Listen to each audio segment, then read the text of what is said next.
জুলাই সনদের আইনি ভিত্তি ও পিআর পদ্ধতি নির্বাচন সহ বিভিন্ন দাবিতে জামায়াতে ইসলামী সহ 7টি দলের চলমান আন্দোলনের সঙ্গে জাতীয় নাগরিক পার্টি এনসিপি নেই বলে জানিয়েছেন দলের আহ্বায়ক নাহিদ ইসলাম। রাজধানীর শাহবাগে শহীদ আবু সাইদ ইন্টারন্যাশনাল কনভেনশন সেন্টারে অনুষ্ঠিত জাতীয় সমন্বয় সভা শেষে সংবাদ সম্মেলনে তিনি একথা বলেন।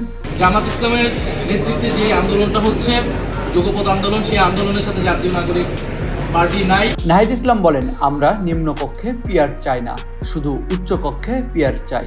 এখনো সম্পূর্ণভাবে ঐক্যমত্য কমিশনকে প্রত্যাখ্যান করে রাজপথে নামার সময় আসেনি। এই মুহূর্তে কোনো বড় দলের সঙ্গে জোট ভিত্তিক চিন্তা ভাবনাও করছি না। এনসিপি তার স্বতন্ত্র রাজনৈতিক উদ্দেশ্য নিয়েই এগোবে।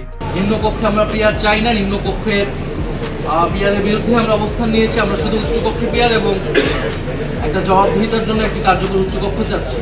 এছাড়া জুলাই সনদের আইনি ভিত্তি প্রতিষ্ঠা করতে হলে গণপরিষদ নির্বাচন ছাড়া বিকল্প নেই। নতুন সংবিধান প্রণয়ন ও সমাধানের জন্য গণপরিষদ নির্বাচন জরুরি বলে তিনি মনে করেন।